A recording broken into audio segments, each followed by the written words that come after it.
Please welcome to the stage Skift Senior Research Analyst Robin Gilbert-Jones. Welcome to Cape Town. Welcome to the top of this beautiful natural wonder. This is really something, isn't it? And welcome to Skift's first ever event on the African continent. I couldn't be more thrilled and honored to welcome you all to my home city of Cape Town.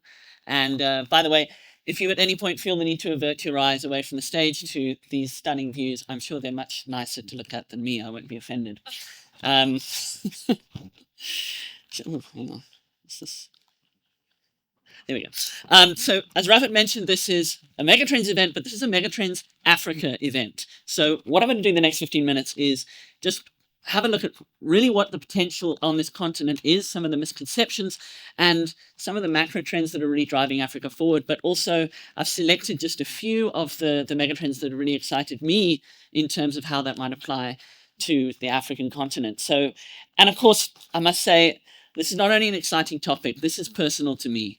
The future of tourism in Africa as a travel professional, as a travel, content creator, knowledge worker, this topic is everything to me. So, I haven't just put this together because it's my job. This is my absolute passion. So, what exactly is travel in Africa? Let's start there. Well, it's all about safari, right? Wrong. Now, I'm not here to throw shade at safari. I know that I look forward every year to my Kruger National Park trip. The African bush is magical in a way that nowhere else can compete with. And it is to our benefit that we are, as a continent, uniquely associated with these safari experiences.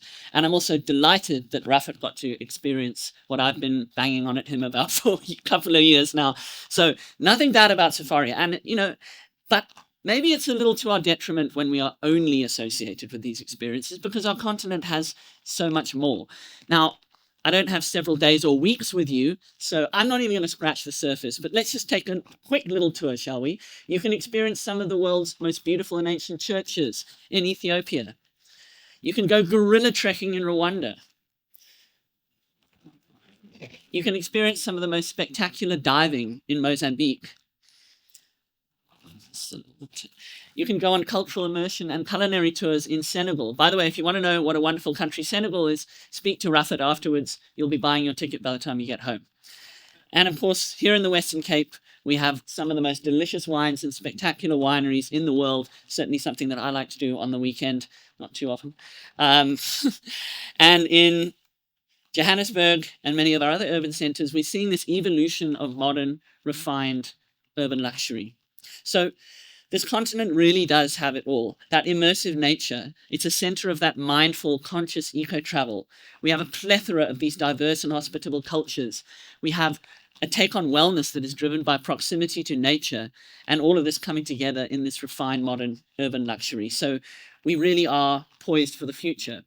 But we've heard this before, right? Like Africa rising, the new African century, Africa is the next frontier. Well, I really believe that to be true. But if we've heard it before and it's true, then things must have changed or things must be changing. Well, they are changing.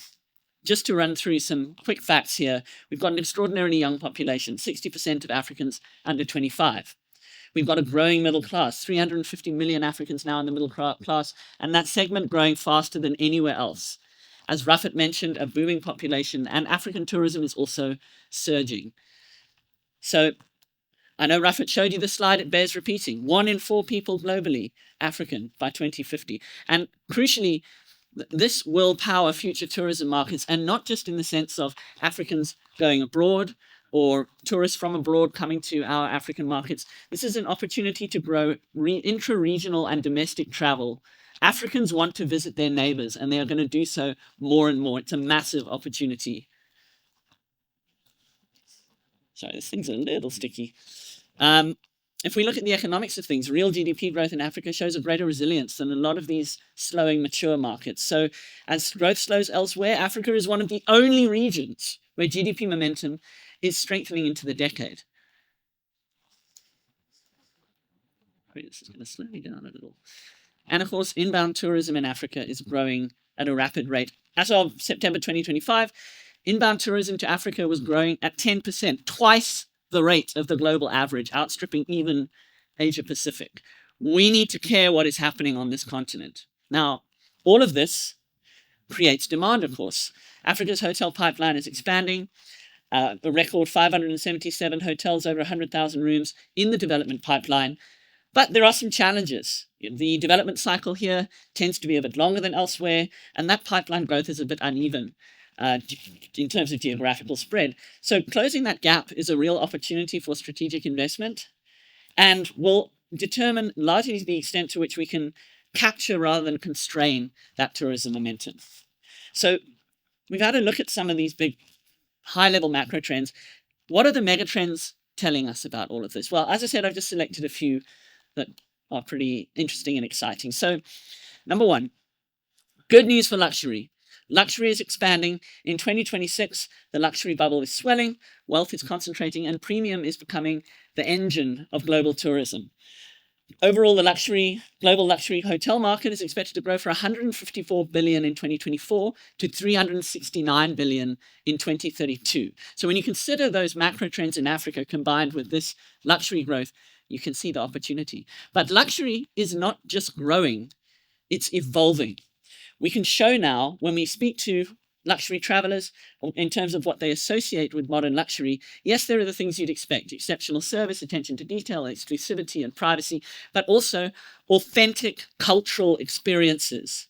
Absolutely critical. That's going to become important later. Innovative technological development, and of course, that nature-driven ecotourism for which Africa is so famous.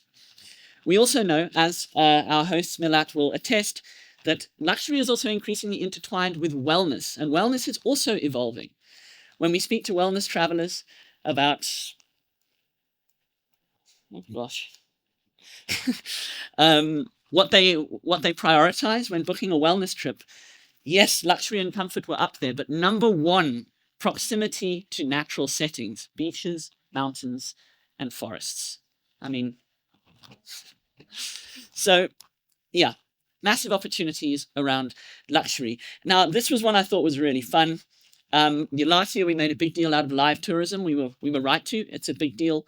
But music residencies are becoming big money for cities around the world. And I'm not just talking about your Vegases and your Taylor Swifts. You know, this is penetrating into the developing world now. And all cities around the world are learning what Vegas has known for a long time. Nothing keeps hotel rooms full like pop stars who stick around. This model is a source of steady, renewable tourism that outlasts things like festivals and shows. Now, I just wanted to give you an example to demonstrate the economics of this, particularly a developing world example, so you don't just think I'm talking about Vegas again. The Bad Bunny 3-month residency in Puerto Rico in 2025 generated $713 million in direct economic impact. So the economics are clear as day. So to give you a sense of how this works, this is what we call the tourism flywheel, and it starts spinning the moment a major residency is announced. An artist is announced, it creates destination buzz, you get a visitor influx, that results in higher daily rates at hotels, average daily rate, reinvestment, then more artist demand, and so on and so forth, and it becomes a self-sustaining system. And in terms of the opportunity for us in Africa, you know, it is not just an opportunity for our many talented artists and many beautiful venues. See Kirstenbosch Gardens there just down the road. It is an opportunity for our destinations because residencies in sufficiently spectacular destinations don't just put on a show, they make the entire destination the headliner. So, of course, it wouldn't be a Megatrends event unless we talked about tech. And, these large language models are becoming the new travel gatekeepers. They're rewriting the SEO playbook. They're rewriting how search and discovery happens. And Africa is no exception. This is research from the African Travel and Tourism Association. Thank you, Atta. And we can show that African tourism businesses are rapidly adopting AI tools. 58% of them already using AI tools. But what interested me here was 57% of those are businesses with fewer than 50 employees. Now, what that tells me is that this is an opportunity for smaller businesses to leapfrog, to level the playing field. And if we look at how they're using it, number one is content creation and marketing. So I'm actually really glad that Rafat said something about content creators because it demonstrates the importance of this.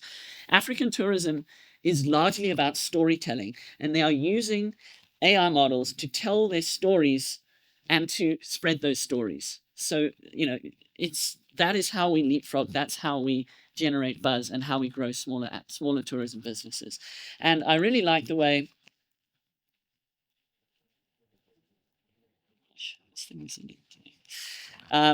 that us as CEO put this. What we are witnessing is a democratization of technology that could level the playing field for smaller African tourism businesses. With the right training and implementation strategies, we see generative AI empowering local operators to compete globally while preserving the authentic experiences that make African tourism unique. So, last but certainly not least, thumb's going to be bruised after this. I was so thrilled when I read this megatrend. And again, I want to thank our partners at Milat for co-creating this with us. This really, it put me in such a good mood when I read it. Africa is emerging as the next frontier of luxury travel. And this is why that point I made at the beginning about beyond safari is so important.